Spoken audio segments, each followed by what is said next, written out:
Hi guys. என்ன தான் நடக்குது பாகிஸ்தானில்? மற்ற நாட்டோடைய மற்ற மக்களோடையும் தான் சண்டை போட்டிருக்கான்னு நம்ம நினச்சா கிடையாது. சொந்த மக்களையே அவன் இல்ட்ரீட் தான் பண்ணிட்டு இருந்திருக்கான். பலுச்சிஸ்தான் பலுச்சிஸ்தான்ங்கிறது 44% ஆஃப் பாகிஸ்தான். கிட்டத்தட்ட பாதி பாகிஸ்தான் அவன் தான். அப்படி ஒரு ஸ்டேட், அவ்வளோ பெரிய மாசான ஒரு ஸ்டேட், இன்றைக்கி எங்களுக்கு பாகிஸ்தான் வேணாம், வி ஆர் இண்டிபெண்ட், நாங்கள் தனி நாடாக இருக்கணும்னு கோரிக்கை வச்சுருக்காங்க. They have been keeping this for a long time. But இன்றைக்கி அஃபிஷியலாகவே அவங்க வந்து அறிவிச்சிருக்கிறாங்க. ஒய்? பலுச்சிஸ்தான்ங்கிறது ரொம்ப புவரான ஸ்டேட் கிடையாது. They are very rich enough.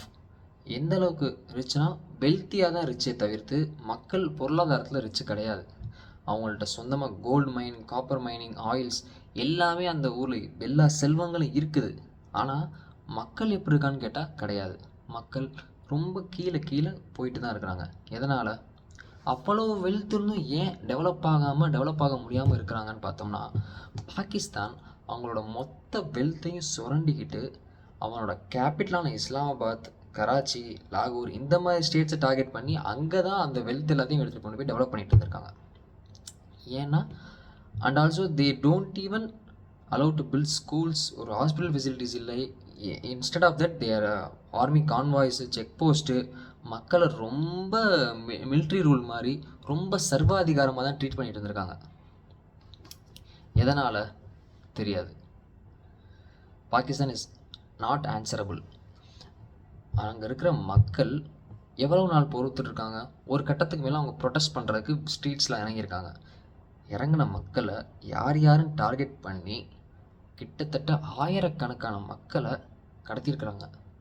கடத்துறது மட்டும் இல்லை, ப்ரூட்டலாக கொண்டிருக்காங்க, நிறைய பேரை ரேப் பண்ணியிருக்கிறாங்க. ரொம்ப கொடுமை, என்னென்னலாம் பண்ணக்கூடாது எல்லாத்தையுமே பண்ணிட்டு இருந்திருக்காங்க.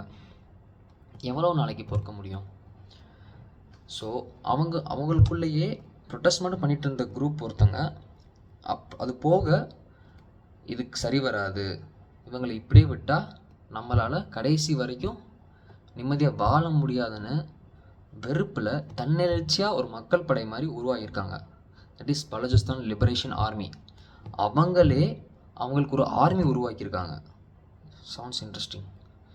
உருவாக்கி சும்மா இல்லை, அவங்க பாகிஸ்தான் ஆர்மியோட நேருக்கு நேர் சண்டை போட்டிருக்காங்க. இது இவ்வளவுலாம் சண்டை நடந்துட்டுருக்குது. சைனாக்காரன் அந்த பலுச்சிஸ்தானில் அவனோட $multi-billion ப்ராஜெக்டை லான்ச் பண்ணுறான். இவங்களுக்கு மேலும் ட்ரிகர் ஆகிட்டுருக்கு. ஏன்னா இங்கே இருக்கிறது செல்வம், இங்கே வளர்றது, அதை இந்த இடத்தோட வளர்ச்சிக்கு மேம்பாட்டுக்கு உதவி பண்ணாமல் எதுக்காக எடுத்துகிட்டு போய் அவங்க கண்ட்ரியவோ இல்லை இந்த கேபிட்டலை மட்டுமே டார்கெட் பண்ணி எதுக்கு வளர்த்துட்ருக்காங்க? இந்த காசெல்லாம் எங்கே போகுதுன்னு இந்த மக்கள் ரொம்ப வெறுப்பாகி கேள்வி கேட்டுகிட்டே இருந்திருக்காங்க. அவங்க காதிலே விழுகலை. இந்த பலோச் லிபரேஷன் ஆர்மி என்ன பண்ணியிருக்காங்கன்னா, ஒரு ட்ரெயின் 400 பேசஞ்சர்ஸ் கிட்ட கம்ப்ளீட்டாக ஹைஜாக் பண்ணிட்டாங்க. 1 மணி நேரம் 2 மணி நேரம்லாம் வச்சில்ல, கிட்டத்தட்ட 1.5 நாள் அவங்க கண்ட்ரோலில் தான் வச்சுருக்காங்க. அண்டு லாஸ்ட் இயர்லேருந்தே கண்டினியூஸாக ஃபயர் பண்ணிகிட்ருக்குறாங்க. கிட்டத்தட்ட 1000 பாகிஸ்தான் ஆர்மியை கொண்டிருக்காங்க. பாகிஸ்தானோட ஆர்மி சோல்ஜர்ஸ் எல்லாத்தையுமே அவங்க ஊரை விட்டு காலி பண்ணுங்கன்னு சொல்லி ஃபோர்ஸ் பண்ண ஆரம்பிச்சிட்டாங்க. Pakistan is struggling. ஆரம்ப கட்டத்தில் இவங்களுக்கு பயம் காட்டி இருந்திருக்காங்க. பட் இப்போது இவங்க அப்பர் ஹேண்ட் ஆகிட்டாங்க. And Pakistan is struggling. They Gantt accept this. அந்த மாதிரி ரொம்ப வெறுப்பில் வேறு என்ன பண்ண முடியும் அவங்களால? அவங்களுக்கு எதுவுமே கொடுக்கல. அவங்களுக்கு ஒரு ப்ராப்பர் எஜுகேஷன், ப்ராப்பர் ஹாஸ்பிட்டாலிட்டி எதுவுமே கொடுக்கல. இந்த பலுச்சிஸ்தான்றவங்க வந்து இப்போ மட்டும் இந்த இதை ஃபேஸ் பண்ணலாம். அவங்க கிட்டத்தட்ட நம்ம 1947 ஃப்ரீடம் வாங்குற டயத்துலேருந்தே அவங்க வந்து ஒன்று எங்களை இந்தியாவோட சேர்த்துருங்க, தேவபீன் அவங்களுக்கு இந்தியா ரொம்ப பிடிச்சிருக்குது, எங்களை இந்தியாவோட சேர்த்துருங்க, இல்லைன்னா எங்களை தனி நாடாக விட்டுருங்க, பாகிஸ்தானோட வேணாம். இந்த பாகிஸ்தான் என்ன பண்ணுறான்னா, அவனும் வாழ மாட்டான், மற்றவனையும் வாழ விட மாட்டான்ற ஒரு குற்றச்சாட்டு அவங்க வச்சுட்டே இருந்திருக்காங்க. அண்ட் இந்த பலுச்சிஸ்தான் வந்து அவங்களுக்குள்ள நிறைய ட்ரைபல் கம்யூனிட்டியாக இருந்திருக்காங்க, ட்ரைபல் பீப்புள்ஸ் நிறையா இருந்திருக்கிறாங்க கிட்டத்தட்ட. பட் ஒரு கட்டத்து மேலே நம்ம இப்படி இருந்தால் நம்மளோட யூனிட்டி இருக்காதுன்னு சொல்லிட்டு லாங் இயர்ஸ் ஆகோ அவங்க வந்து எல்லாத்தையும் ஒரே பீப்புளாக உருவாக்கியிருக்காங்க. Pakistan army struggling. இப்போது பலுச்சிஸ்தான் வந்து இன்னைக்கு 14th May என்ன சொல்லியிருக்காங்கன்னா, எங்களுக்குன்னு தனி நேஷ்னல் ஃப்ளாக் இருக்குது, எங்களுக்குன்னு தனி நேஷ்னல் ஆந்தம் இருக்குது, வி வாண்ட் இண்டிபெண்டன்ஸ். எங்கள் பாகிஸ்தானோட இல்லை, எங்களுக்கு தனியாக ஒரு அங்கீகாரம் கொடுங்கன்னு இந்தியன் எம்பசியையும் அண்டு யூஎனையும் அவங்க ரெக்வஸ்ட் பண்ணி கேட்டிருக்காங்க. இப்போது சைனா வந்து பாகிஸ்தான் மேலே ஓவர் ப்ரெஷர் பண்ணுறான். எதனாலனா அவன் அங்கே $multi-billion இன்வெஸ்ட் பண்ணி வச்சுருக்கான்.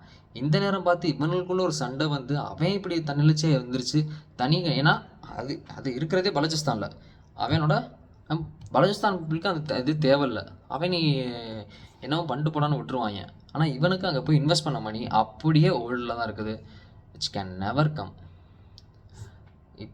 இப்போதைக்கு பலூச்சிஸ்தான் இந்த ஸ்டெப்ஸ்லாம் இப்படி தான் இருக்குது. பாகிஸ்தானை நாலா பக்கம் pressure. Pakistan is answerable. They are responsible for this. That's அப். இப்போதைக்கு இவ்வளோ தான் news. That's up for today's video.